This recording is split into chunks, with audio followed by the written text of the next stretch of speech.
Thank you. So I hope first of all we have done all the revision of whatever was done in the last class. मैं एक diagram draw कर रहा है जो मेरे को चाहिए कि तुम लोग मेरे को उसका मदद करो in drawing that diagram, rather 2 diagrams, क्योंकि लास्ट क्लास में हम लोगों ने भी 2 डायग्राम ड्रॉ किए थे. चलो, हम लोगों ने जो स्टार्ट किया था that was the concept of cost. Mokshi बस हो गया. चलो, we had started with the concept of cost. 2 type के कॉस्ट थे. एक का नाम था टोटल कॉस्ट और दूसरे का नाम था एवरेज कॉस्ट. कहना इसे एवरेज के साथ साथ हम लोग ने मार्जिनल का भी कर्व ड्रॉ किया था. So there will be average cost as well as a marginal cost. ये बराबर है क्या? चलो, मेरे को दोनों डायग्राम ड्रॉ करने में थोड़ा हेल्प करो ना. टोटल कॉस्ट के अंदर हमने 3 टाइप के कर्व्स ड्रॉ किए थे. मेरे को वो ग्लास भी देना अजय भैया. हाँ हाँ, बोलो कौन सा टीसी था, टीएफसी था और टी. ए संप्रति, तू घर जा रहे बेटा, तू जा. क्या करेगा तू? पागल हो गया है आज का लेक्चर बैठने का. इसको कुछ नहीं समझेगा संप्रति. तू भूल जा, तू ये चैप्टर ही भूल जा. 15-20 मार्क तेरी जिंदगी में से माइनस कर दे. बोलो. सो टीएफसी कर्व कैसा बनाऊं? टीएफसी का कर्व वर्टिकल बनाऊं क्या अबव द ओरिजिन, और अबव द ओरिजिन डाउनवर्ड बनाऊं क्या अपवर्ड बनाऊं? अच्छा, ओके, ऐसा कांस्टेंट बनाने का है. कांस्टेंट मतलब it will be a dash line parallel to X axis. ये हाँ, हॉरिजॉन्टल. ये बन गया TFC curve. Which curve can start from the origin? TVC. एक स्ट्रेट लाइन बनेगा कि सांप जैसा बनेगा? Inverted S. सो कहना इसे पहले हौले हौले फिर भाग मिल्खा भाग. ये बन गया अपना TVC. Dash curve takes the shape of dash curve. TC curve takes the shape of TVC curve. Where will TC curve start from? From TFC. From TFC. Do you agree with this? यहां पर भी पहले हौले हौले फिर भाग मिल्खा भाग curve का नाम आएगा total cost. The gap between TC and TVC is called as TFC. TFC is, therefore dash and dash curves are dash to each other. TC and TVC curves are parallel to each other. पहले हौले हौले फिर भाग मिल्खा भाग क्यों? So this is because of stage, that is IMR. This is because of stage 2 DMR. First it rises at a diminishing rate, then it rises at an increasing rate. IMR किसका stage 1 था? So production has an impact on cost. याद आ रहा है ऐसा? So हम लोग ने ऐसा कुछ shaded region भी बनाया था. That was to mark that these 2 curves are dashed to each other. Marginal cost is a concept which is closely connected with the concept of dash cost. Variable cost. Why variable cost? Because marginal cost is the change in total cost changes due to the changes in, therefore indirectly marginal cost is the change in total cost. So marginal cost, total cost भी और total variable cost भी. So can I say marginal cost can be found out by the slope of total cost or by the slope of total variable cost, both. बराबर है.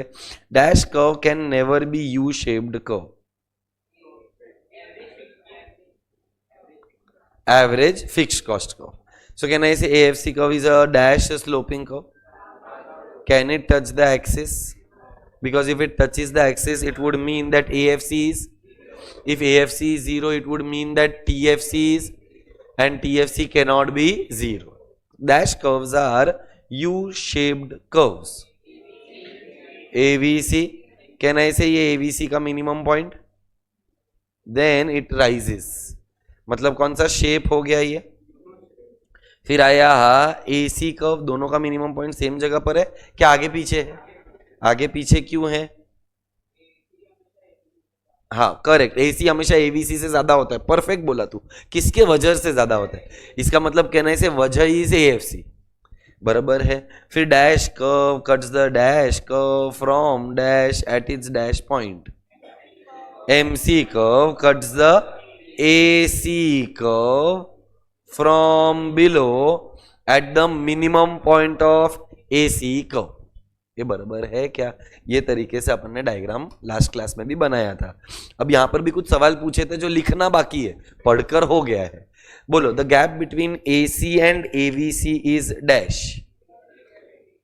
AFC. What is happening to AFC? Diminishing. So what will happen to the gap? तो I hope तुम दोनों ये दोनों diagram को compare करके समझ पा रहे हो कि डिफरेंस क्या है. लेफ्ट वाले में the gap between TC and TVC was, I agree, what was it?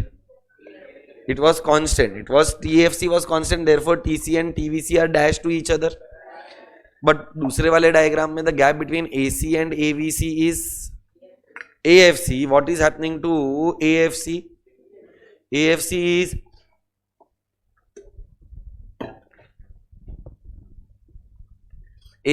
is diminishing, therefore the gap is also diminishing. Can AFC curve touch the axis? क्योंकि अगर AFC ने एक्सिस को टच कर दिया तो AFC 0, TFC 0 वो possible नहीं है. Can AC and AVC intersect each other? अरे करवा देते हैं, कितना टाइम लगेगा? क्योंकि अगर इंटरसेक्ट कर दिया तो क्या होगा? AFC 0 हो जाएगा. अगर AFC 0 हो गया मतलब क्या हो जाएगा? TFC 0 हो जाएगा. और अगर TFC 0 हुआ, क्या वो प्रैक्टिकली पॉसिबल है कि TFC 0 हो सकता है? नहीं. So can they come close to each other, but can they intersect each other? No. बराबर है क्या? श्योर हो कि नहीं? से यहां पर भी तीन पॉसिबिलिटी बन सकता है, जैसे कि AC is less than MC, AC is equal to MC और AC is greater than MC.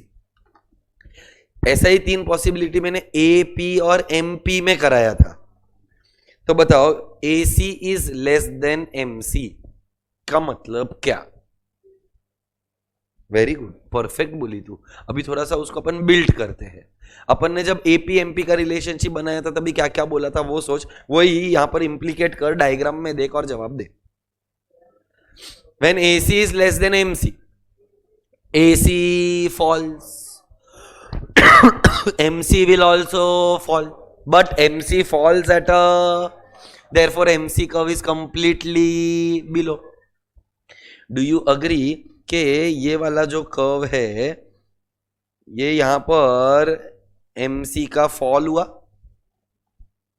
फिर यहां पर शायद कांस्टेंट होगा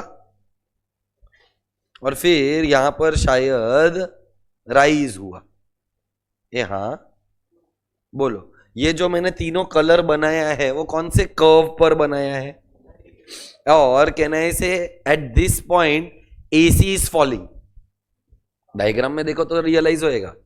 कहना से दैट यहां पर मेरा जो AC का कर्व है वो फॉल हो रहा है. इसका मतलब ऊपर कौन सा कर्व है, नीचे कौन सा कर्व है? MC. So can I say that AC is less than MC. सही है क्या? तो मेरे को क्या करना चाहिए? उल्टा लिख देना चाहिए ना. ऐसा लिखूं तो चलेगा क्या कि MC is less than AC? I am asking your question, you have to answer. MC नीचे है, AC ऊपर है. सो दूसरा possibility can be MC is equal to AC. तीसरा possibility MC can be greater than AC. So when MC falls, AC will also fall. But MC falls at a faster, therefore MC curve is completely below the AC curve. बोलो, when MC is equal to AC, तो कौन सा वाला point? Intersection. ये लाल colour का point आएगा क्या? So dash curve cuts the dash curve from dash at its dash point, cuts the AC curve from below. And कहना से अगर मिनिमम पर हो, अगर AC मिनिमम है तो AP मैक्सिमम पर होगा. AP का मैक्सिमम, AC का minimum. When AP is, AC is minimum. बराबर है क्या? हाँ ऐसा, ये मैक्सिमम ये मिनिमम. बोलो when AC is greater than MC is greater than AC तो क्या होगा? ये देख ले इधर. Correct. MC will, I agree with that. अभी मेरे को फ्रेम करके दो. MC will rise. If MC rises, AC also rises, but MC curve is completely, if MC curve is completely above the AC curve, can I say it means that MC is greater than AC? नहीं समझा. Sure है ये चीज को लेकर?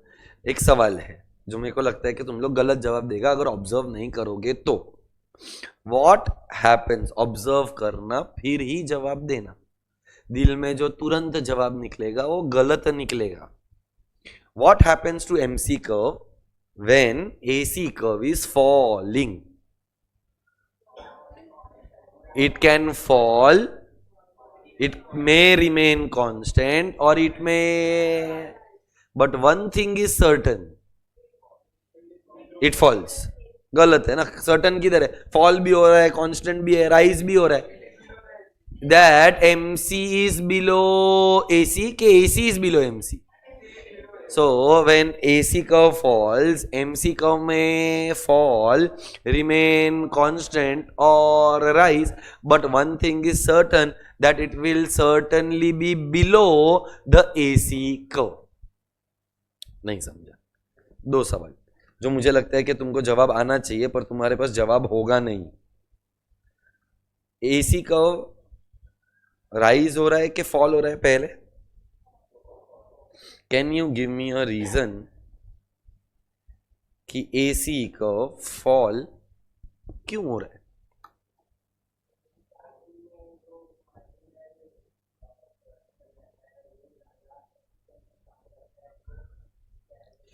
तू एकदम सही है.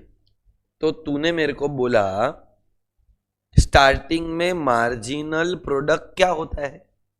बढ़ता है. ये स्टेज को नाम क्या देते हैं अपन जेनिल? सो can I say that increasing marginal returns के वजह से मार्जिनल प्रोडक्ट बढ़ता है. क्या बात है जैनम, एक नंबर. जिसके वजह से मार्जिनल कॉस्ट और MC फॉल्स तो AC also falls. Very well answer, मस्त. सो लॉजिक किधर छुपा हुआ था? वापस प्रोडक्शन में. पर लंबा लॉजिक है. देख पहला तेरे को ये समझ में आना चाहिए कि स्टेज 1 IMR में MP राइज होता है तो MC फॉल होता है. MP MC का रिलेशनशिप इनवर्स. पर MC का असर, MC बड़ा ही प्रकोपकारी है तो MC का असर AC पर हुआ. If MC falls AC will also fall. Absolutely correct. चलो दूसरा लॉजिक. AC को बाद में क्या होता है? अभी AC क्यों बढ़ा? तो उसका रीजन मेरे को स्टार्ट से दो. सेकेंड स्टेज मतलब कैन आई से it is because of diminishing marginal returns में क्या होता है? MP फॉल होता है. MP फॉल होने की वजह से MC और MC राइज होएगा तो AC भी राइज होएगा. क्या बात है. क्या ये लोग, दो लोग को छोड़ के बाकी के 15-17 लोगों को क्लियर है?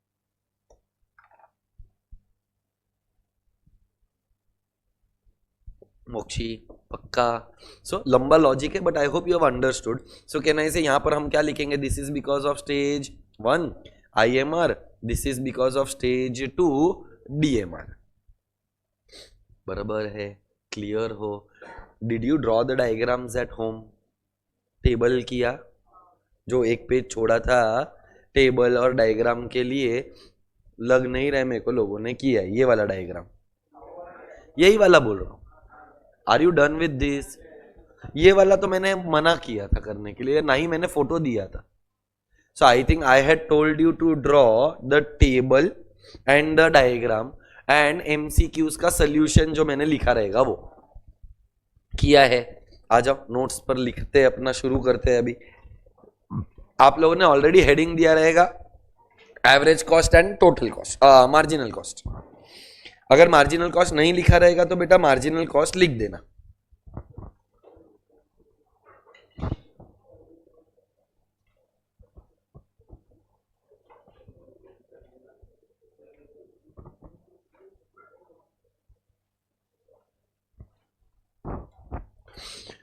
फॉर्मूलाज लिखा हुआ है उसको नोट 1 दे दे।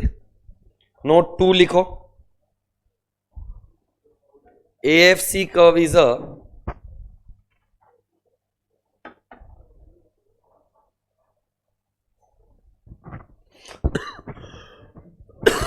नोट 1 फॉर्मूला जो टेबल के नीचे ऑलरेडी है। Note 2,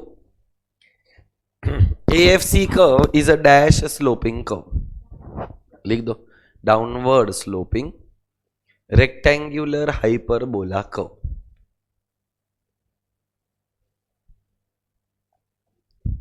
AFC curve is a downward sloping rectangular hyperbola curve.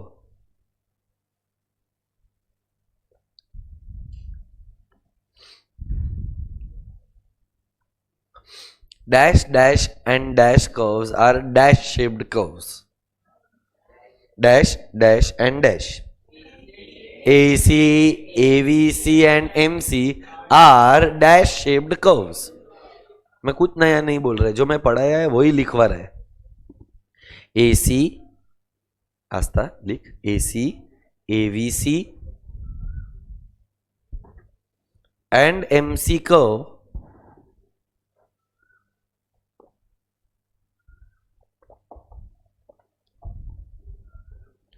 and MC curve are U-shaped curves. ये एक ही पॉइंट में 5 MCQ है। AC का शेप क्या है, AVC का शेप क्या है, MC का शेप क्या है, AFC का शेप क्या है। Dash curve is never U-shaped. 5 MCQs. Why does the AFC curve fall?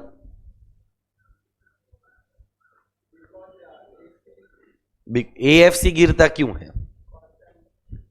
कौन कांस्टेंट है? AFC कांस्टेंट है और AFC गिरता है। अरे बेवड़े, तो मैं वही पूछ रहा हूं कांस्टेंट क्यों नहीं है? बिकॉज TFC कांस्टेंट है और आउटपुट राइज होएगा। सो AFC गिरता क्यों है? Because of the rise in output and no change in the total fixed cost, जिसकी वजह से वो एक डाउनवर्ड स्लोपिंग कर्व है। लिखो नोट नंबर 4 नहीं रे, 3 आएगा ना। ओके, तो जिसको जो नोट बनाने के बनाओ। AFC curve can not touch the x axis. AFC curve cannot touch the x-axis, comma. If AFC curve touches the axis, if AFC curve touches the axis, जो मैंने बोर्ड पर लिखा है वैसा लिखो। AFC is equal to 0,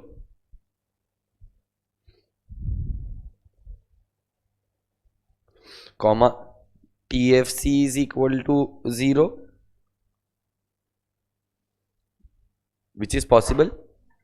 Cannot possible, which is not possible. Bracket में लिख दो TFC cannot be equal to 0, जैसा मैंने बोर्ड पर लिखा है। इक्वल टू साइन डाल के उसको कट कर देने का, तो cannot be equal हो गया वो।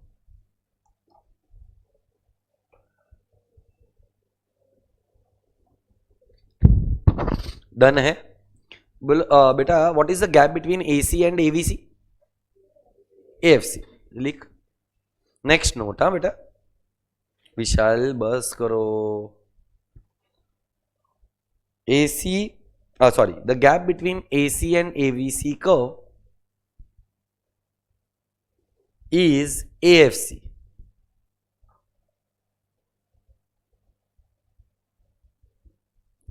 the gap between AC and AVC is AFC, comma, AFC diminishes. Already लिख चुकी है तू, कैसे? Good.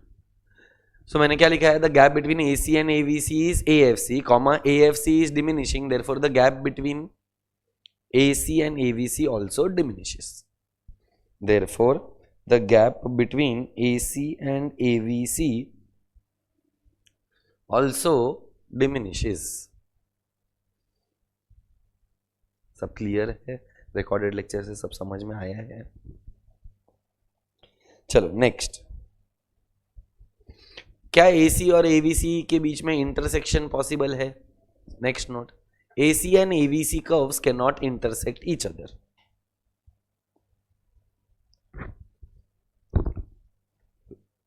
AC and AVC curve cannot intersect each other because if AC intersects AVC, because if AC intersects AVC, it would mean AC is equal to AVC.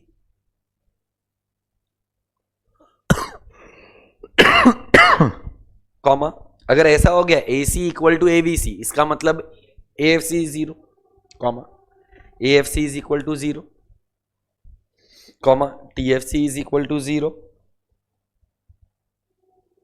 Which is not possible.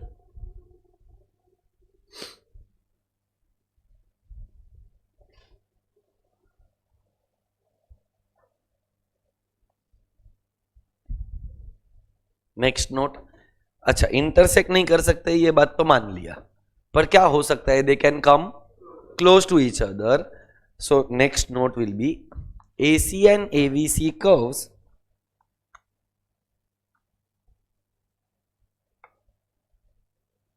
can come close to each other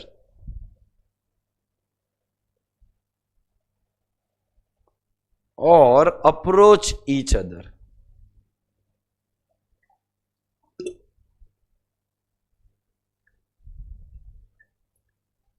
approach का मतलब क्या हो गया? नजदीकियां बढ़ सकती है, close आ सकते हैं, but can never intersect each other. So लिखो, क्या लिखा? AC and AVC curves can come close to each other और approach each other but not intersect each other. but not intersect each other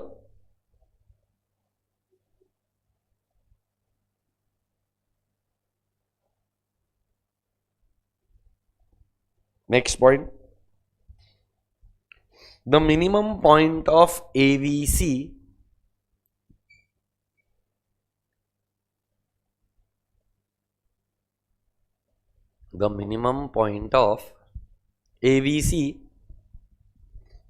is on 4th unit.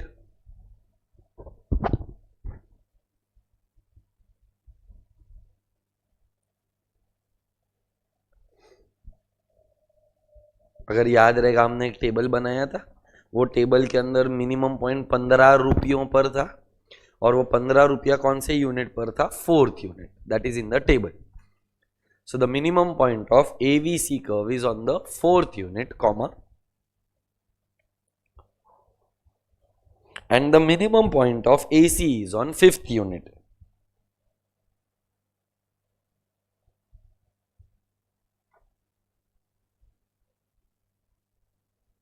Which is a little ahead of AVC curve on 5th unit.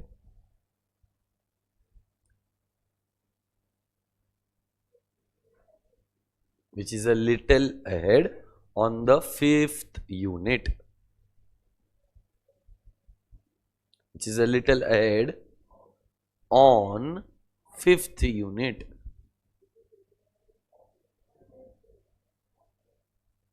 बेटा मैं वापस बोलता हूं, The minimum point of AC curve, AVC curve is on fourth unit, and the minimum point of AC curve is a little ahead on the fifth unit.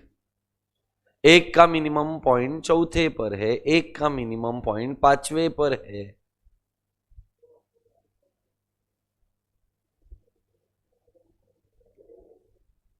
तूने क्या लिखा है जैनम?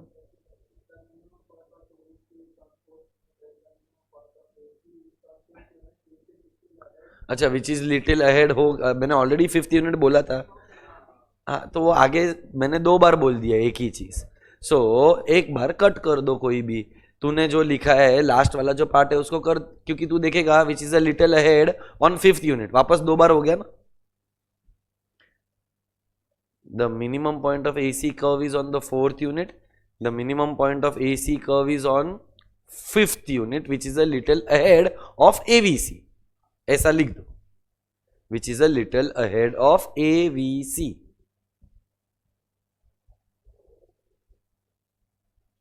वापस एक लास्ट टाइम रिपीट करने का जरूरत है. हाँ लिखो. हे भगवान. The minimum point of AVC curve is on fourth unit. And the minimum point of AC curve is on fifth unit, which is little ahead of AVC, because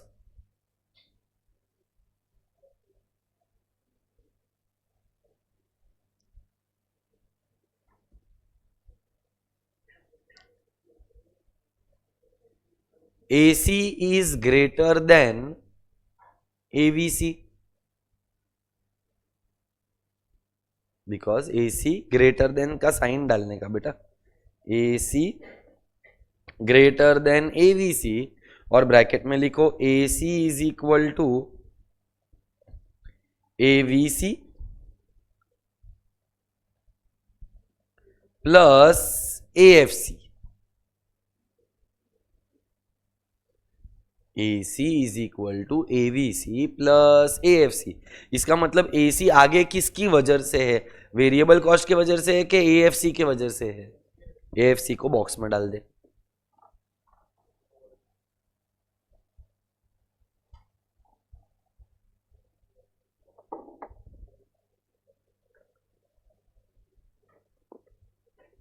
next note.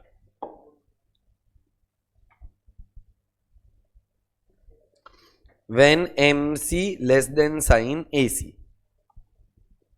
Board पर लिखा है मैंने.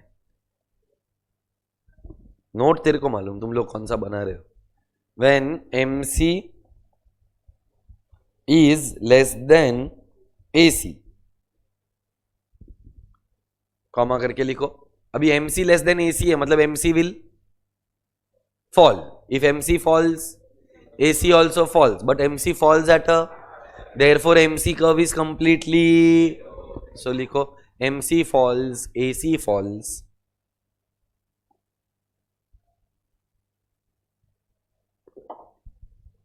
MC falls, AC falls.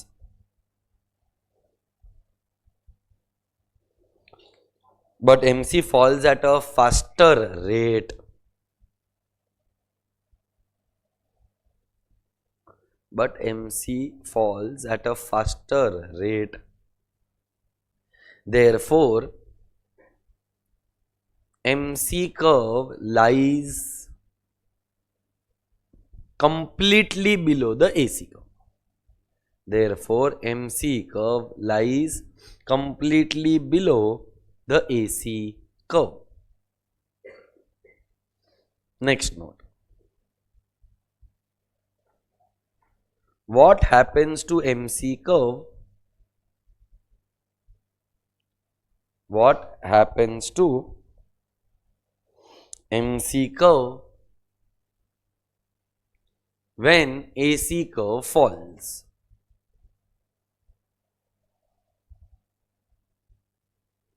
What happens to MC curve when AC curve falls? बोलो जवाब क्या आएगा? MC curve में fall, may remain or may rise. But one thing is certain, that MC curve is completely below the AC curve. So लिखो MC curve में fall, remain constant और rise. MC curve में fall, remain constant और rise.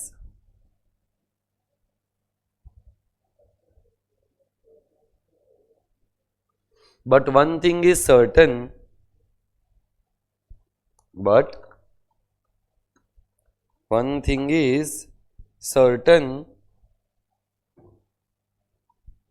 that MC curve lies completely below the AC curve. But one thing is certain, that MC curve lies completely below the AC curve. Bracket में लिखो.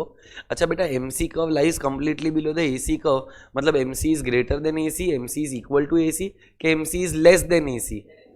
सो लिख दो that is MC less than sign AC.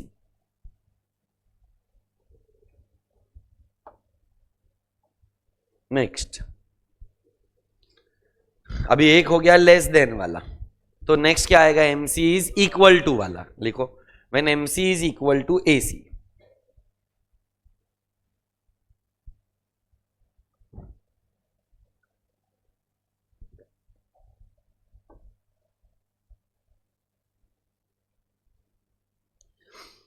Answer दो मेरे को, इसका क्या लिखोगे तुम लोग? मैंने MC is equal to AC, कहना ऐसे AC is constant, AC is minimum, ऐसा 3-4 चीज आएगा. सो कॉमा करके लिख AC इज कांस्टेंट. उसके नेक्स्ट लाइन में जहां पर लिखा है ना AC इज कांस्टेंट, उसके एग्जैक्ट नीचे लिखो, हमने ये पहले भी लिखा हुआ है, AC डज नॉट चेंज. और एक लिखना AC रिमेन्स द सेम. ऐसा मैंने AP और MP में भी लिखवाया था. क्या क्या लिखा? AC is constant, AC does not change, AC remains the same, and एक और AC is minimum.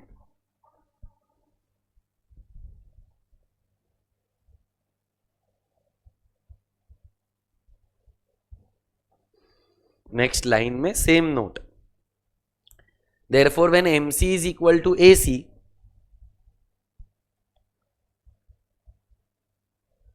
therefore when MC is equal to AC, AC is minimized.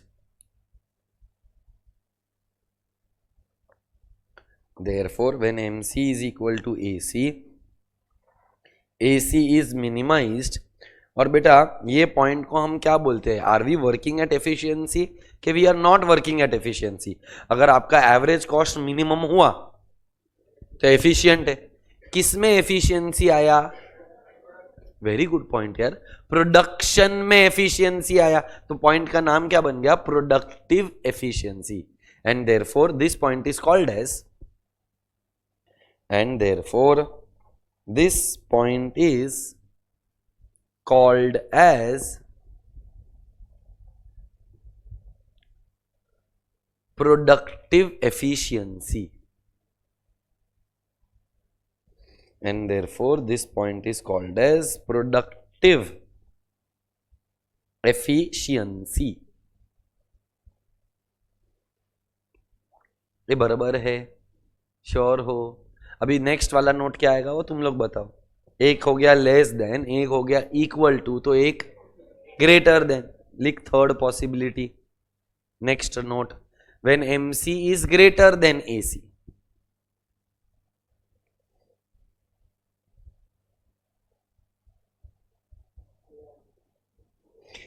Perfect है. MC rises, AC rises, but MC rises at a faster rate. Therefore, MC curve is completely above the AC curve.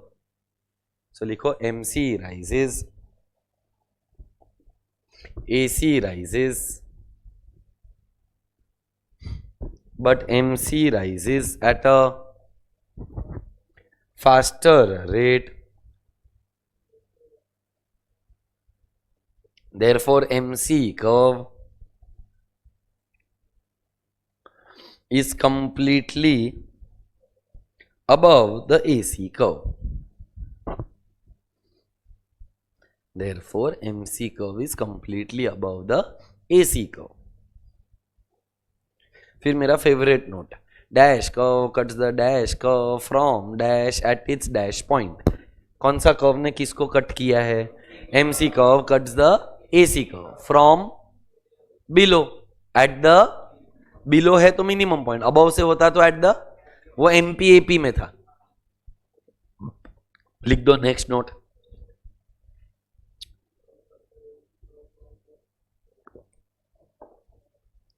MC curve cuts the AC curve from below at the minimum point of AC curve.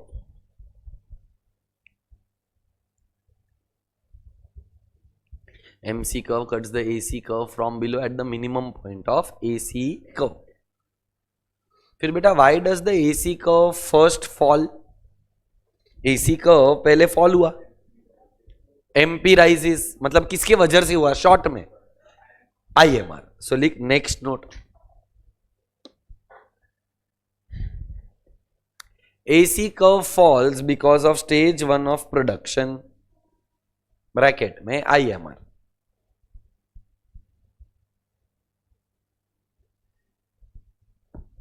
AC curve falls because of stage 1 of production, bracket में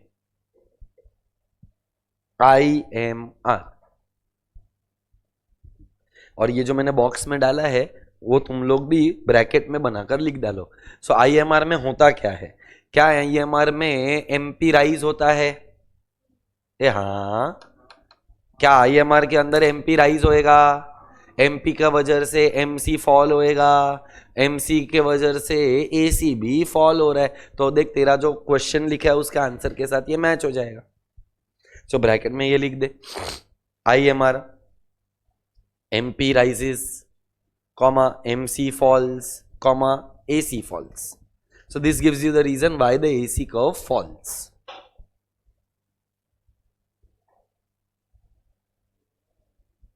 दो बार IQ लिखा है, वो stage 1 का है और वो IMR का I है. गांजा गांजा.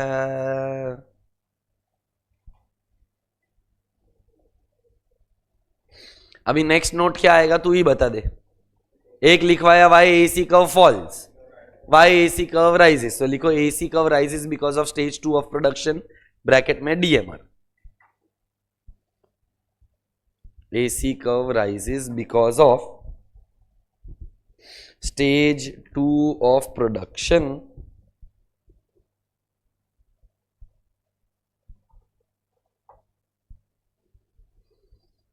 and that is DMR.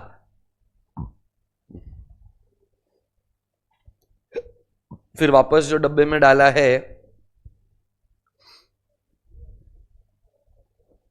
वो तेरे को ब्रैकेट में लिखना है. इधर देख तो एक सेकेंड के लिए सब लोग अपना पेन पेंसिल जो भी है नीचे रख दो और जो मैं ड्रॉ कर रहा है उस पर ध्यान दो.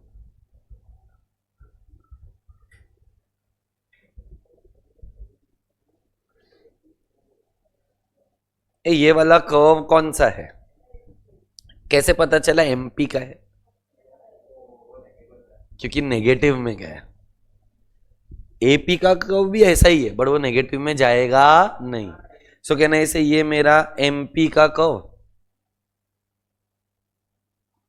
तो ये आ जाएगा मेरा MC का कर्व. इसका मतलब क्या हुआ? MP और MC का रिलेशनशिप क्या है? इनवर्स. ये दिमाग थोड़ा ध्यान शांत दिमाग से सोचेगा ना तो सब जवाब मिलेंगे. सब अगर बोलते ना स्पॉन्टेनियस आंसर देने को जाएगा तो नहीं मिलेगा. अच्छा, ये वाला कर्व कौन सा है? AP का है, बराबर ना. तो अगर मेरे को यहाँ पर भी एक कर्व बनाने का रहेगा तो ये कर्व किसका है? ए सी का है। तो अगर मेरे को यहाँ पर भी लिखने का रहेगा ए पी और ए सी का रिलेशनशिप क्या है? इनवर्स। अच्छा, मजे वाला बात देखो, अभी छोड़ना रे, कितना बात कर रहे हैं तुम लोग, नहीं है ऐसा फीलिंग आता है। शांत बैठो, मैं बोल रहा है तभी बीच में मत बोलो। तुमको तुम्हारा जो भी डिस्कशन करना है, जब मेरा बोबड़ी बंद रहेगा ना तभी तुम्हारा शुरू होना चाहिए। तुम मेरे पेशेंस को चेक कर रहे हो, मत करो। ये एमपी का क्या है? मस्त मैक्सिमम पॉइंट। एग्जैक्टली जहां पर एमपी का मैक्सिमम रहेगा वहां पर एमसी का क्या मिलना चाहिए? मिनिमम मिलना चाहिए। वैसे ही अगर मैं एपी का बात करूं तो कहना ऐसे ये एपी का मैक्सिमम है। जहां पर मुझे एपी का मैक्सिमम मिल रहा है, एग्जैक्टली नीचे वर्टिकल लाइन ड्रॉ करेगा तो मेरे को क्या मिलना चाहिए? ए सी का मिनिमम मिलना चाहिए, क्योंकि रिलेशनशिप इनवर्स है ना। तो अगर एक मैक्सिमम तो दूसरा मिनिमम। अच्छा, एक अगर राइज हो रहा है तो दूसरा। सो अगर मेरे को और थोड़ा डिटेल्स डालना रहेगा, बोलो बेटा, यहां पर एमपी राइज हो रहा है यहां ना, चाहे एमपी हो चाहे एपी हो, दोनों राइज हो रहा है। तो एमसी क्या हो रहा है? फॉल हो रहा है।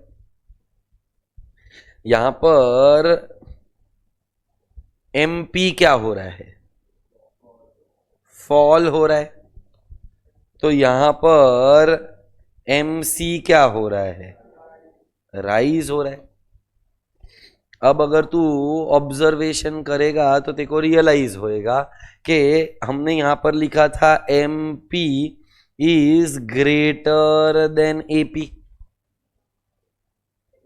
देख लो आराम से, मेरे को गाई नहीं है। ऊपर एमपी का कर्व है ब्लू कलर में, एपी का कर्व है। So MP is greater than AP. तो यहां पर क्या लिखेगा मैं? M C is less than A C. अच्छा, यहां पर मैक्सिमम वाला पॉइंट था, मतलब M P was equal to A P. यहां पर M C is equal to यहां पर M P is less than A P. यहां पर आएगा M C is greater than A सी। नहीं समझ में आ रहा है? Are you sure? तो मेरे को कुछ और भी लिखने का है। एमपी और एपी का रिलेशनशिप क्या है?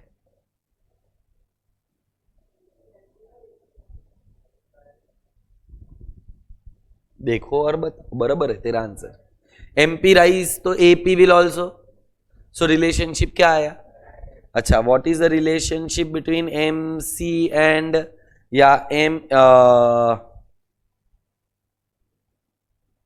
M C and A C. So अगर तू देखेगा तो ये एक डायग्राम में अनगिनत नंबर ऑफ एमसीक्यूज है। Just this one diagram can give you so many MCQs.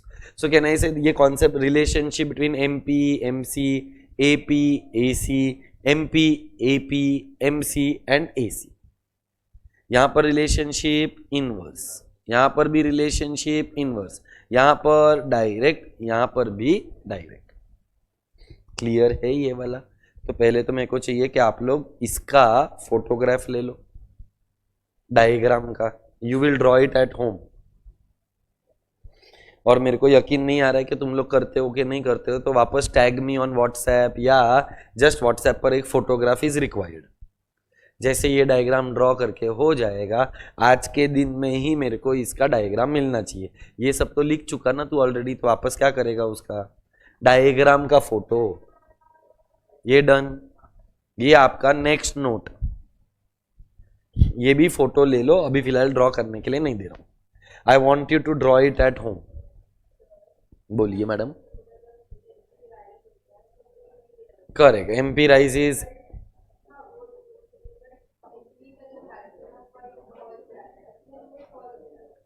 MP fall होता है ना, फिर भी एपी तो राइज ही हो रहा है। करेक्ट. इसीलिए अपन ने क्या बोला है, it rises at a faster rate as compare to AP, which means MP और एपी में अगर कंपैरिजन करेगा तो ज्यादा फास्ट कौन है, एमपी है. करेक्ट. पर मेजॉरिटी पॉइंट तक तो डायरेक्ट ही है ना. सो उसके बाद तेरे को जवाब क्या देना है कि after the maximum MP is rising at a faster rate, therefore MP is completely above AP, and after that point obviously it is falling. But मैंने वो भी नोट लिखवाया है, when AP is rising, MP में rise और fall, but one thing is certain that it is completely above. Correct. MP curve is completely above the AP curve. Same is applicable for MC and AC. MC curve is completely below the AC curve. ये हो गया है, clear है. इसका note का heading दे दो.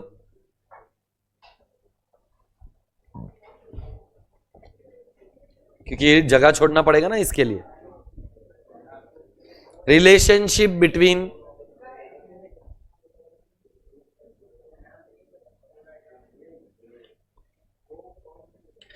अगर between नहीं देना है तो सिर्फ लिख दो रिलेशनशिप्स, और अगर बिटवीन लिखना है तो रिलेशनशिप बिटवीन दीज कॉन्सेप्ट्स. पहले वो ड्रॉ, तूने टेबल के बाद जगह नहीं छोड़ा है. ओके. टेबल के बाद मुझे ऐसा लगा था कि you might have left space for diagram, नहीं छोड़ा है तो बस हो गया. ऑफ कोर्स आ जाएगा.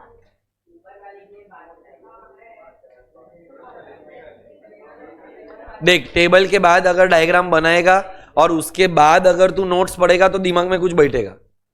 तू बोलेगा कि पहला टेबल, फिर नोट्स, फिर डायग्राम, ऐसा रहेगा. तो एक स्टिकी नोट ले ले, उसके ऊपर डायग्राम बना और चिपका दे. इतना क्या सोचता है.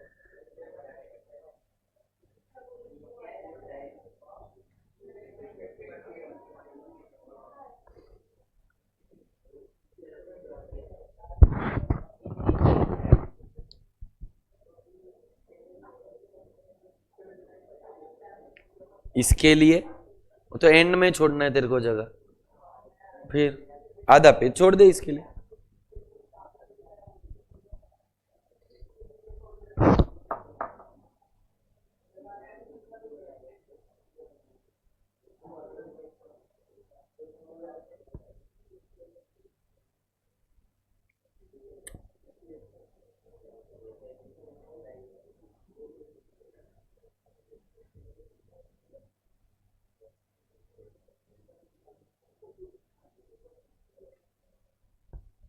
Om Bhatt Swaha.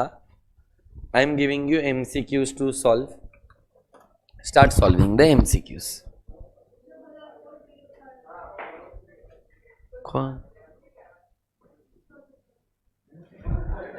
As of now तो इतना. मेरे को लास्ट में अगर 15 मिनट का टाइम मिला तो I want to teach something, but that depends whether we are done with the MCQs and the, क्योंकि आज 9 बजे तक ही है लेक्चर मेरा. हाँ, MCQs पर आ जाओ. Page number is 200. सुन रहे मैं, चलो.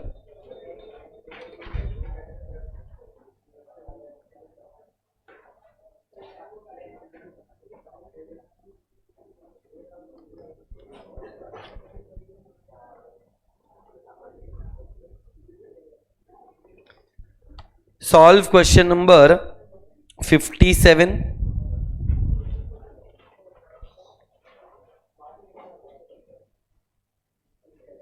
(65), 69,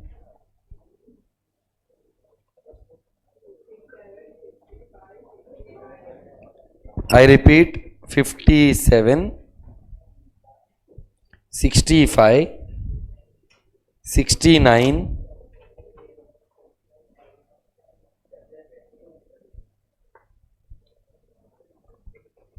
77,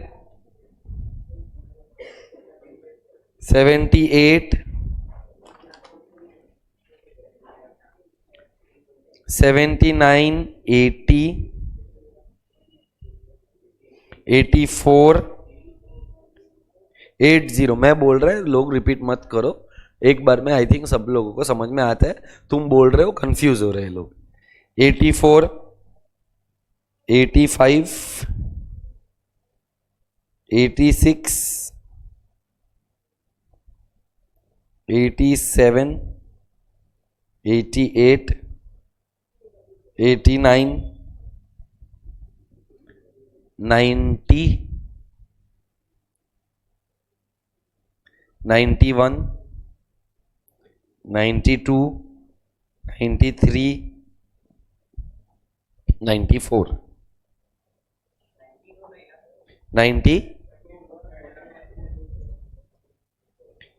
99,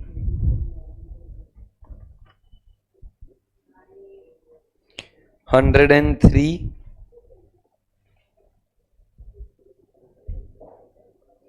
116,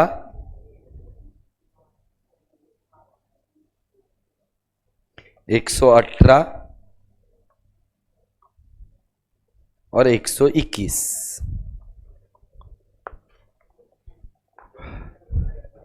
वंश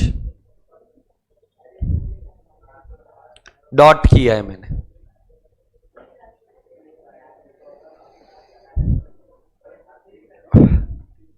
You have 20 minutes to complete the MCQs. I will start the discussion 20-25 minutes max, 5 minutes plus or minus.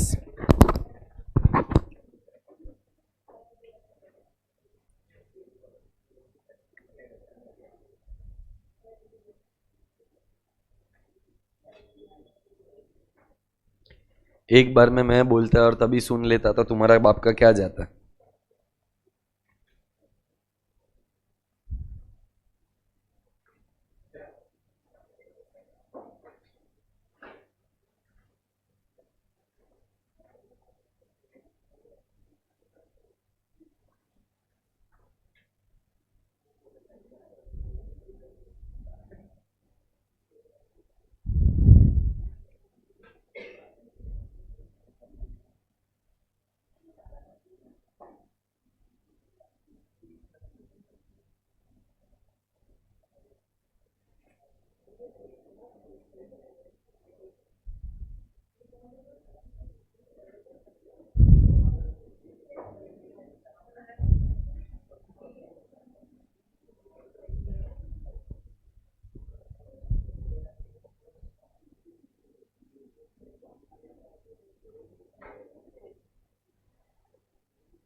कितना बाकी है तुम लोगों का जन्म? फटाफट करो चलो।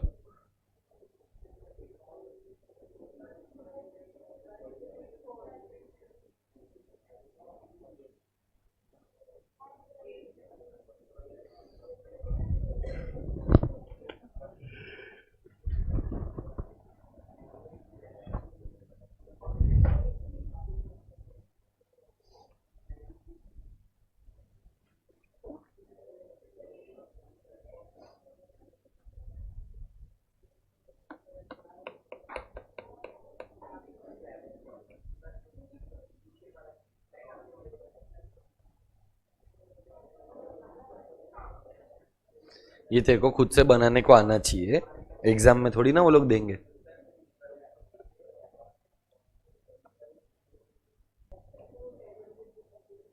Last 2 minutes.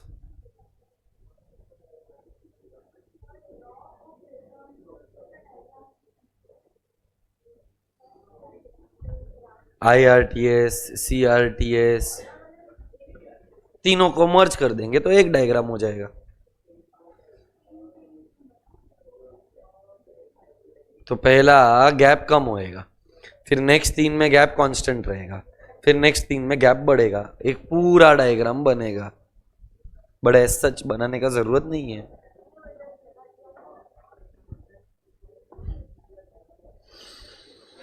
तो बेसिकली 9 कर्व बनेंगे, फिर 3 IRTS का, 3 CRTS का, 3 DRTS का।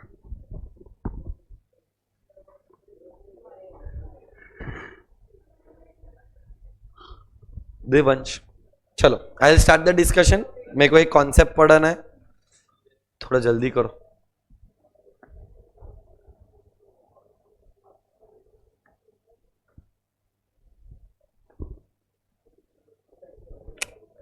चले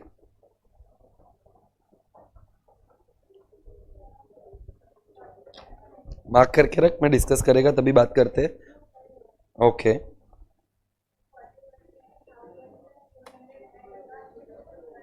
करेक्ट, क्योंकि वो लोगों ने तेरे को पूछा है average total cost. So average total cost का फॉर्मूला क्या है? Total cost divided by the output. Total cost कहाँ से मिलेगा तेरे को? Fixed cost plus variable cost. So तूने क्या किया? TFC plus TVC is equal to TC। TC 1400 आया, अब तुझे ATC ढूंढना है, तो ATC is equal to TC divided by output which is 1400 divided by 5। Your answer is 280।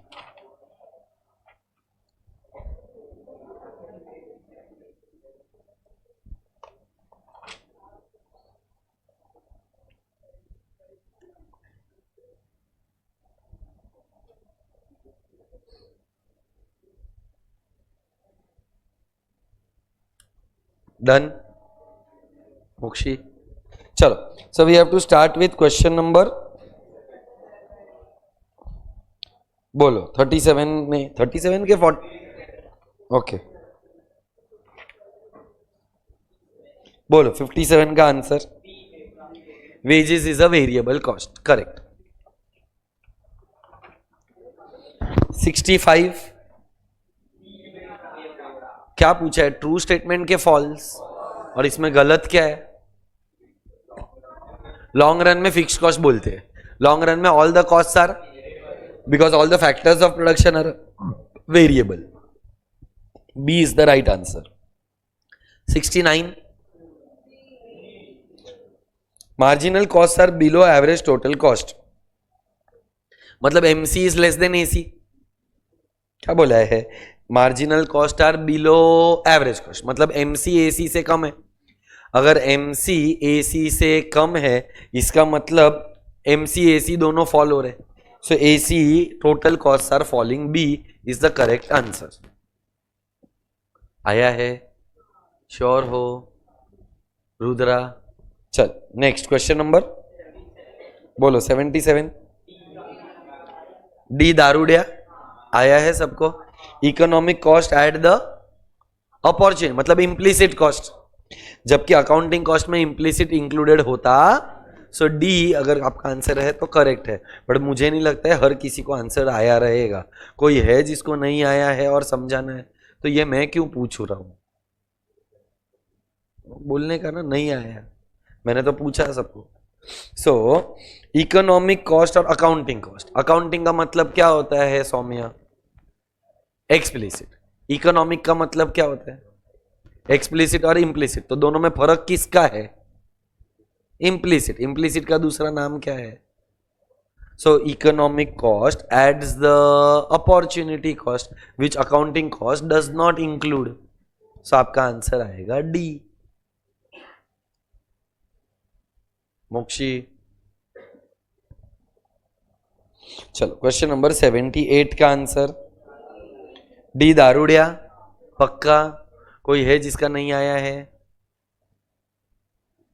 TFC constant रहता है, आउटपुट बढ़ता है तो एवरेज फिक्स्ड कॉस्ट फॉल होता है, so therefore AFC curve is a downward sloping curve. आया है सबको?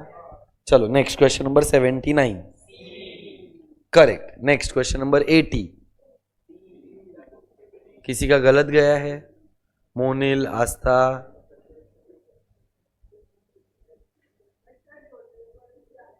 करेक्ट।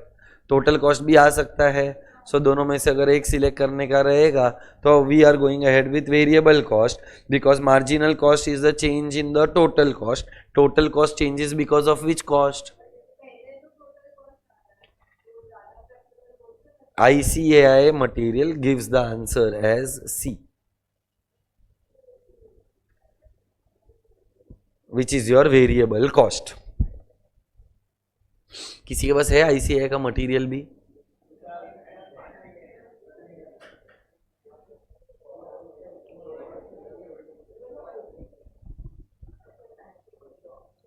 दे तो बेचारा।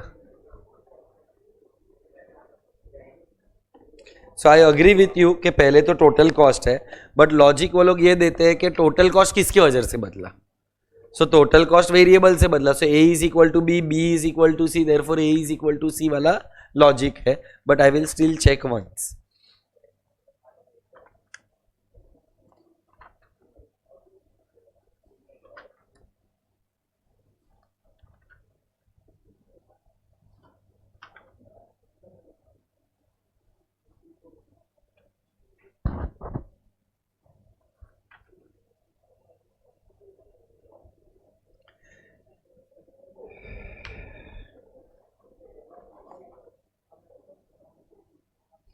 As I told you beta, the suggested answer by ICAI is C.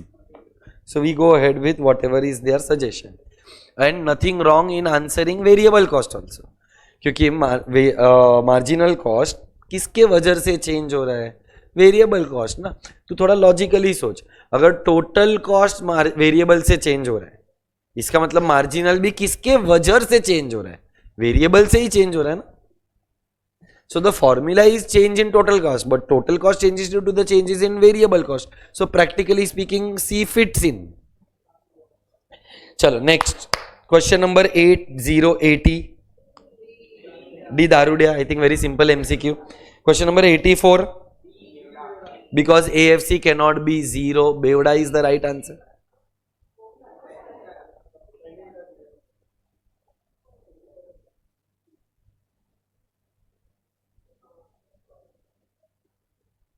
Eighty 84 का आंसर बी है। किसी को डाउट है?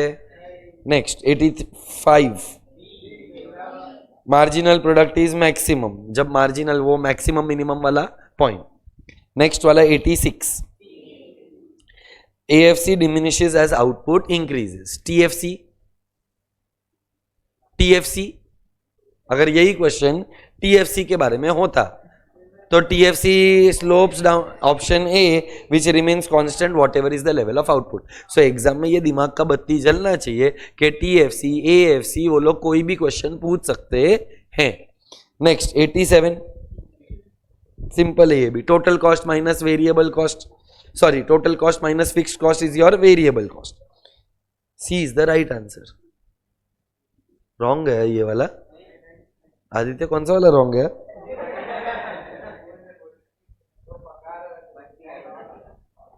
$86 वाला रॉन्ग है ना.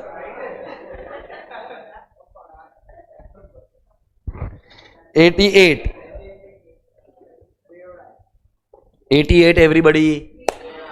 AFC curve is a downward sloping rectangular hyperbola curve. Next 89, insurance premium is a fixed cost. Raw material variable है, labor variable है, transportation भी variable है. बोलो MC can be given by D दारूडिया, either by the slope of total variable cost या तो by the slope of total cost, because marginal cost is closely connected to the concept of total variable cost. So अपन ने लिखा भी है last note of the last class, MC can be given by the slope of total cost और by the slope of total variable cost. नीचे formula भी लिखवाया, MC samosa TC upon samosa लिखवाया रहेगा, लिखा के नहीं लिखा वाला. क्लियर है. मोक्षी का मेरे को नहीं लगता ये राइट था आंसर, मतलब रॉन्ग था ना, मतलब नहीं आया. सो MC मतलब MC का मतलब marginal cost. Marginal cost is the change in total cost. Change in total cost is due to the change in total variable cost. So MC ढूंढने के लिए मैं total cost, total variable cost दोनों का मदद ले सकता है. Next question number 92. Okay 91 correct. 92 B बेवड़ा is the right answer. 93 average cost fall हो रहा है तो मार्जिनल कॉस्ट तो फॉल और राइज दोनों हो सकता है. बराबर है. श्रेया का गलत गया. ओके वैभवी तुम लोग अपनी ही दुनिया में हो.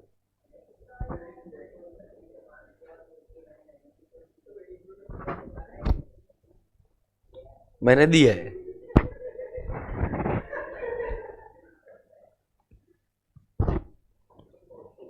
When average cost is constant, marginal is equal to average. When MC is equal to AC, AC is constant, AC does not change, AC remains the same, AC is at its minimum point. So answer आएगा A. एक second, पहले कोई doubt है? लोग पूछते नहीं है, फिर बोलते हैं आप बोल रहे थे, इसके लिए नहीं पूछा, तो पूछ रहा हूं. कोई MCQ रिपीटेड चाहिए? नेक्स्ट क्वेश्चन नंबर बोलो. बकवास MC. A is the right answer. बोलो 103 का कितने लोगों का आंसर 35 है? मैंने जो पूछा उसका जवाब दो. How many answered B? None. अच्छा C.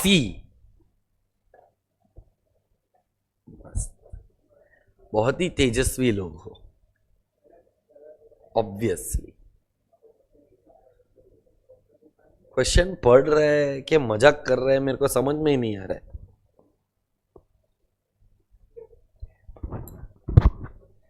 भगवान है कहाँ रे तू.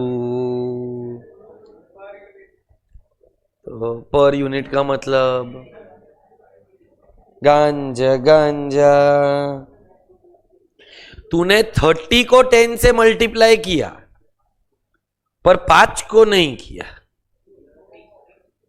पर पढ़ ना. तो ऐसा तो वेरिएबल भी वेरिएबल ही होता है, कुछ भी नॉनसेंस. ये आउटपुट कितना है 5 नहीं,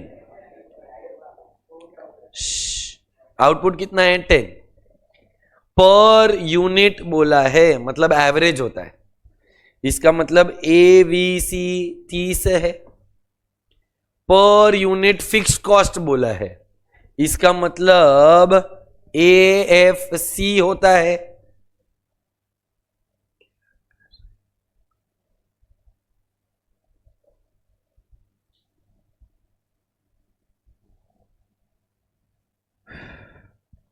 मतलब 5 रुपया ये हुआ। अभी तूने क्या किया, 30 इंटू 10 किया 300, इसको प्लस 5 कर डाला, 305 बेवड़ा।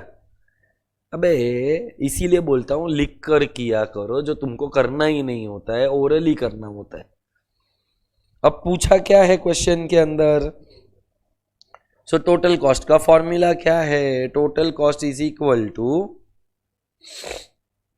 Total fixed cost plus total variable cost. ऐसा लिखता तो गलती नहीं होता, क्योंकि दिया हुआ है एवरेज, तेरे को चाहिए total.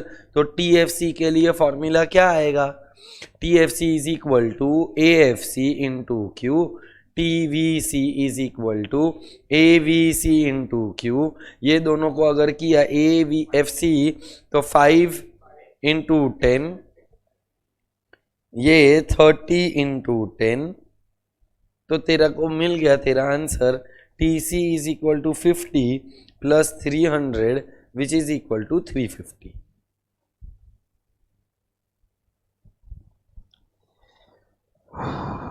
Next question number 116 correct है। एवरेज प्रॉफिट चाहिए, तो प्रॉफिट का फॉर्मूला क्या होता है, revenue minus cost. So AC मतलब एवरेज कॉस्ट, AR मतलब average revenue, average revenue minus average cost is your profit, बराबर है। नेक्स्ट वाला I think TFC is the right answer. Question number 118, TVC minus TC या TC minus TVC is equal to what, TFC। TFC क्या है, हाँ क्या होता है, राइज होता है, फॉल होता है कि कांस्टेंट है। So if TFC is constant, मतलब TC and TVC are dashed to each other. Correct. 121. Correct answer. Correct. बोलो कौन सा MCQ रिपीटेड चाहिए, जिसका भी जो भी गलत गया है फटाफट बताओ।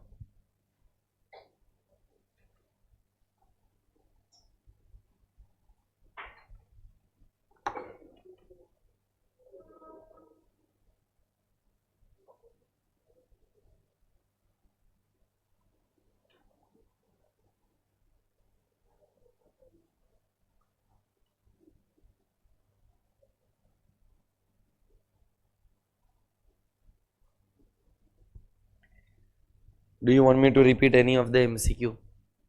Are we sure? पक्का। एक छोटा सा डिस्कशन लेना है, नोट्स तो शायद मैं कंप्लीट नहीं कर पाएगा, बट एक बेसिक एक्सप्लेनेशन तो मैं दे ही पाएगा to the last part of this chapter which is by the name of long run.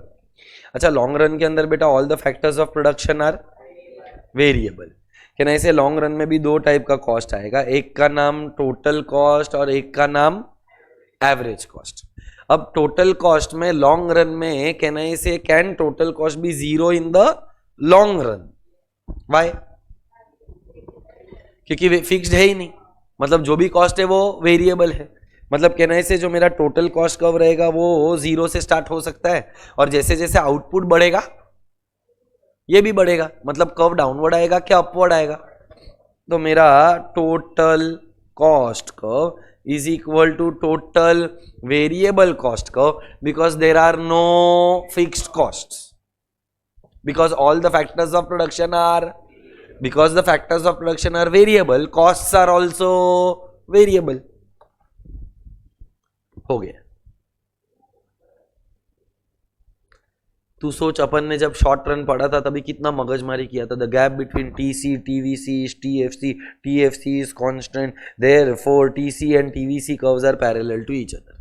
TC curve takes the shape of TVC curve because TFC is constant। so हर जगह पर कबाब में हड्डी था फिक्स्ड कॉस्ट, अब ना रहा बाज ना बजा बासुरी, फिक्स्ड कॉस्ट ही नहीं है, तो अपना टोटल कॉस्ट हो गया। टोटल कॉस्ट का कॉन्सेप्ट लॉन्ग रन में इतना ही है, एंड सिंपल है, श्योर है। अब आते हैं एवरेज कॉस्ट पे, क्योंकि अगर एक टोटल था तो एक एवरेज भी था। अभी देख मैंने छोटे छोटे ब्लैक कलर में यू शेप कर्व्स बनाए। कौन से कर्व्स बनाए हैं और कौन से साइज में बनाए हैं? Small size. तो वो जो स्मॉल साइज वाले कर्व्स है उसका नाम है SAC। क्या नाम है? SAC। AC का तो फुल फॉर्म मालूम है, और ये बोलते हैं small average cost, short run average cost. S का मतलब वो जो छोटा वाला बना है वो शॉर्ट रन का है। किसका है? स्मॉल। लार्ज, उसने LAC का भी फुल फॉर्म बना लिया था, लार्ज एवरेज कॉस्ट। भगवान, वो बराबर, बट कहना ही से वो यू का साइज छोटा है, I agree, but it is representing that it was under the short run. तो अगर आज मेरे को मेरा खुद का क्लासेस खोलने का रहेगा तो क्या मैं सिर्फ एक ही सेंटर खोलकर मैक्सिमाइज कर पाएगा अपना returns? The answer is no. So SAC 1, SAC 2, SAC 3, ऐसे मैंने टोटल सीरीज ऑफ SAC कर्व बनाया है। हाँ क्या ना? अच्छा, y एक्सिस पर कॉस्ट, x एक्सिस पर आउटपुट। मुझे बता, should I stop my production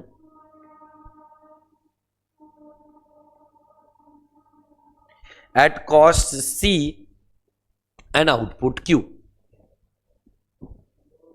क्यों? ये वाले पॉइंट पर कॉस्ट मेरा ज्यादा है और मेरा आउटपुट इतना भी ज्यादा नहीं है। हायर कॉस्ट लोअर आउटपुट है, तो can you find a better point? अगर मैं थोड़ा और आगे जाएगा तो ये मेरा C1 हो गया, ये हाँ, और ये मेरा Q1 हो गया। So if I have to choose between SAC1 and SAC2, which is better? Is better, but is it still the best point? अच्छा, बेस्ट पॉइंट तो ये है, आउटपुट Q6। एग्जैक्टली। सो सिर्फ आउटपुट देख रहा हूं, सिर्फ कॉस्ट देख रहा हूं कि कॉस्ट और आउटपुट का कंपैरिजन देख रहा हूं, क्योंकि मेरे को प्रोडक्शन करना है तो प्रोडक्शन के लिए कितना कॉस्ट लगने वाला है ये भी तो मुझे देखना है ना। तो अब मेरे को एक बात बता, कहना है इसे कि मेरे को एक और पॉइंट मिला, ये हो गया मेरा cost C2, output Q2।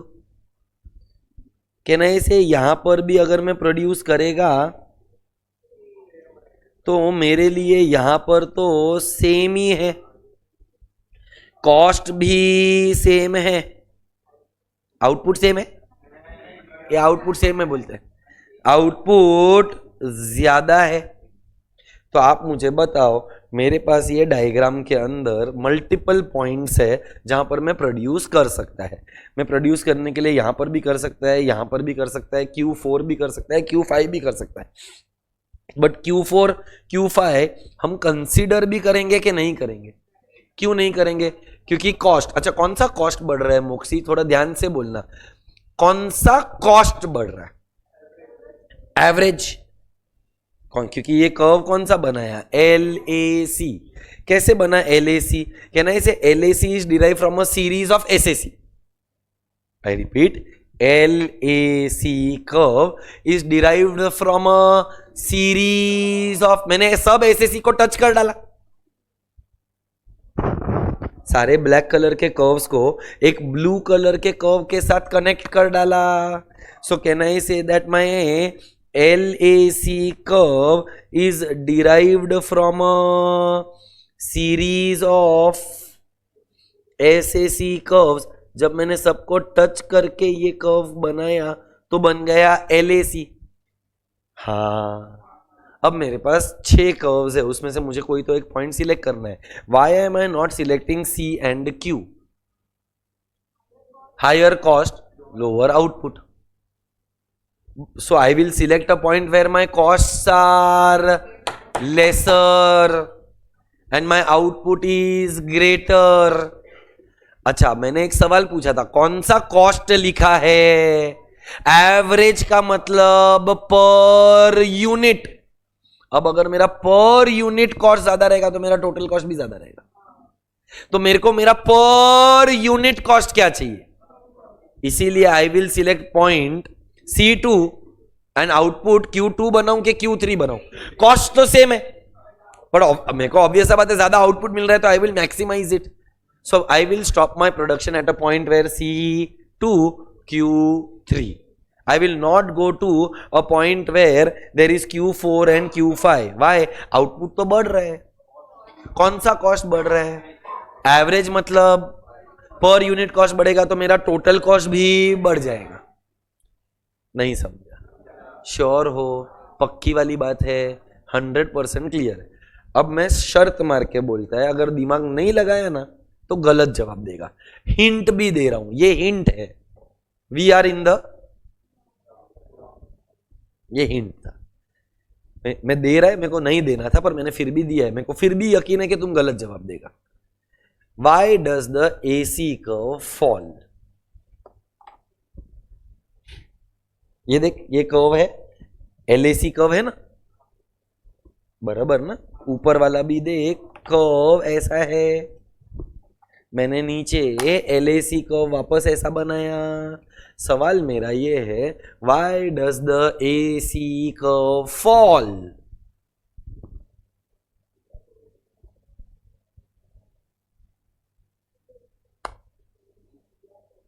LAC, why does the LAC curve fall?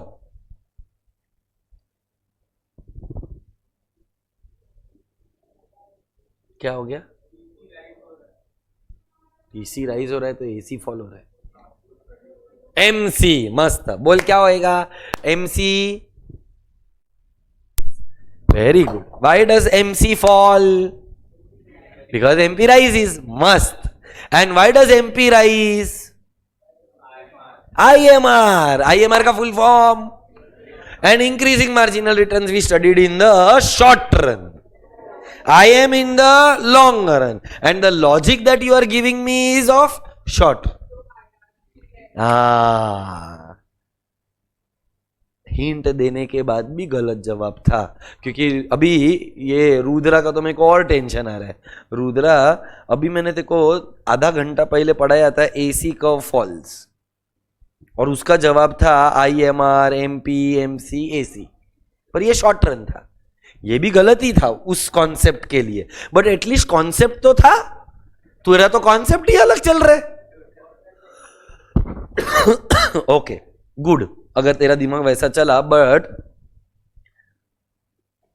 बताओ यहां पर क्या लिखेंगे?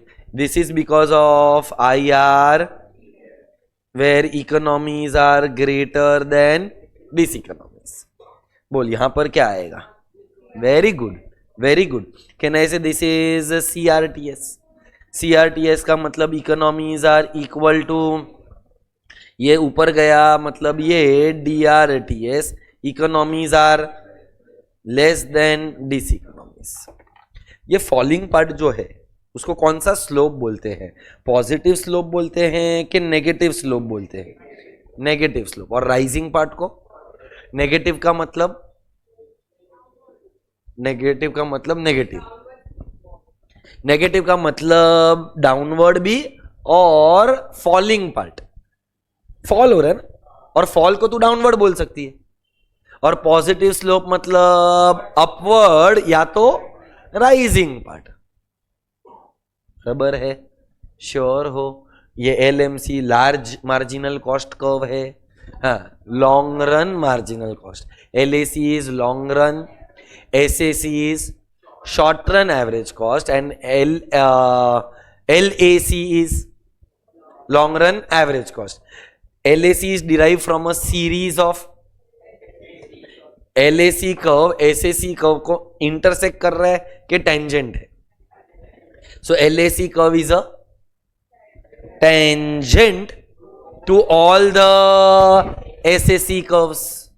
ये बराबर है? श्योर है?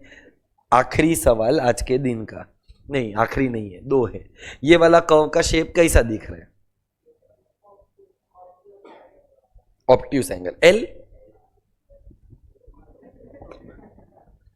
L shape. उसमें मैंने ये वाला पार्ट बनाया कि नहीं बनाया? क्यों नहीं बनाया, उसका रीजन दे। क्योंकि will you be producing in the rising part of LAC? तो मॉडर्न इकोनॉमिस्ट बोले जिस रास्ते जाना नहीं उस रास्ते का दरवाजा खटखटाना क्यों? Will you be producing in the rising part of LAC? Because LAC rise हो रहा है, मतलब पर यूनिट कॉस्ट राइज हो रहा है, वहां पर कोई प्रोड्यूसर मैन्युफैक्चर करेगा। सो मॉडर्न इकोनॉमिस्ट लोगों का मानना ऐसा था कि हम एलएसी के राइजिंग पार्ट पर जाएंगे ही नहीं। देख यहां पर क्या था, the assumption over here as per classical economist was technology remains constant। पर मॉडर्न इकोनॉमिस्ट लोग ने क्या बोला कि टेक्नोलॉजी कांस्टेंट रहता। इसके लिए वो लोग ने एक नया कर्व दिया जिसका नाम है L shaped curve. So U shape curve किसने दिया? क्लासिकल। एल शेप कर्व किसने दिया? क्लासिकल इकोनॉमिस्ट का assumption क्या बोलता था कि technology remains, whereas modern economist का assumption क्या बोलता है कि टेक्नोलॉजी लॉन्ग रन में भी कांस्टेंट रहता, technology will change. So will you produce in the rising part? And therefore if rising part है ही नहीं तो फिर कर्व में बनाना क्यों है? So instead of giving a U shape curve they gave a L shaped curve. बराबर है। The last part,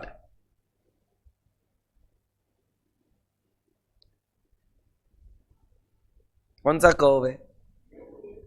SSC, small average cost curve, short run average cost curve है। बराबर।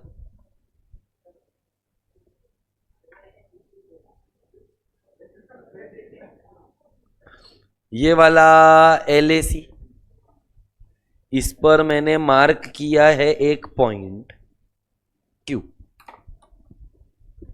बराबर है। ये जो पॉइंट मार्क किया है Q, it is highest cost के लोवेस्ट कॉस्ट?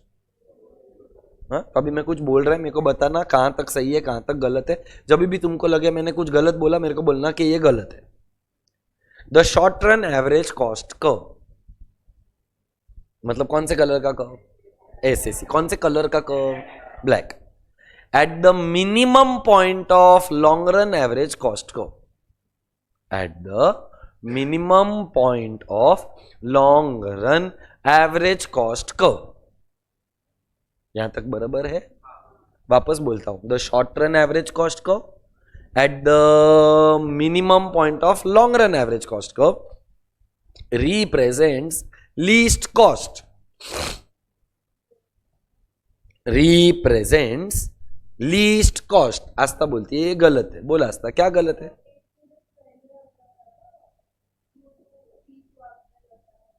तो क्या यहां पर लीस्ट कॉस्ट नहीं है? ये पॉइंट और ये पॉइंट तो सेम ही है। मेरा कॉस्ट तो C2 ही है। Is C2 the least cost? So I repeat the statement in this diagram, the short run average cost curve at the minimum point of long run average cost curve represents least cost for producing all levels of output।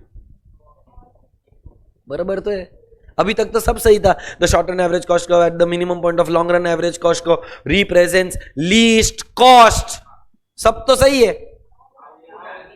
For all, ये all word correct है कि ये all word incorrect है? क्योंकि Q represents all levels of output. It represents a particular level. So all levels के लिए कौन सा डायग्राम है? पहला वाला। पर उसमें भी SSC at the minimum point of LAC थोड़ी है। इसमें तो हर एक का, ये क्यू के लिए लोवेस्ट कॉस्ट, ये Q1 के लिए लोवेस्ट कॉस्ट। हाँ, सो अपन ने यहां पर क्या स्टेटमेंट पास किया? The short SAC, the short run average cost curve at the minimum point of long run average cost curve represents least cost। बराबर है। for a not for all levels of output. बराबर है. What is the shape of LAC? Shape पूछा तो tangent बोलते हैं. L U shape और L shape. U shape किसने दिया? एल शेप किसने दिया? कैन आई से यू से बेटर एक और नाम हो सकता है, it is an envelope shaped curve. कौन सा शेप्ड कर्व? पहले के जमाने में एनवलप आता था तो एनवलप कुछ इस तरीके का होता था. अब अगर मैं ये निकाल दूं तो कहने से ये एलएसी हो गया. सो ये कर्व का नाम क्या है? It is an envelope shaped curve. It is a U shaped curve. अच्छा, short run is long run is experienced के प्लान. तो ये कर्व का एक और नाम क्या आएगा? Planning curve. कौन सा कर्व आएगा? ये सबका जो भी नोट्स है मैं कल क्लासरूम में लिखाऊं जिससे अपना रिवीजन हो जाए, कि मैं तुम लोगों को सेंड करूं, तुम लिखेगा और डाउट रहेगा तो मेरे से सॉल्व करवाएगा. Revision I don't have a problem. So we will do it in tomorrow's class. But can I expect कि आप लोग ये डायग्राम्स ड्रॉ करके आएगा? डायग्राम्स ड्रॉ करके आ सकते हैं? चलो फोटो ले लो. 5 4 3 2 1. और बेटा ये दोनों जो डायग्राम है ना, तुम लोग लॉन्ग रन का एवरेज कॉस्ट के नीचे ही बना ना. टोटल में एक ही है, एवरेज में मैंने 4 बनाए. क्या बोला? टोटल में और एवरेज में 4. Are we all clear? चलो, so that's it for today. Thank you so much. We meet tomorrow again at 7 o'clock. Please come revised. And हम लोग कल इसका MCQs खत्म करेंगे, नोट्स खत्म करेंगे, and we will start with a new chapter.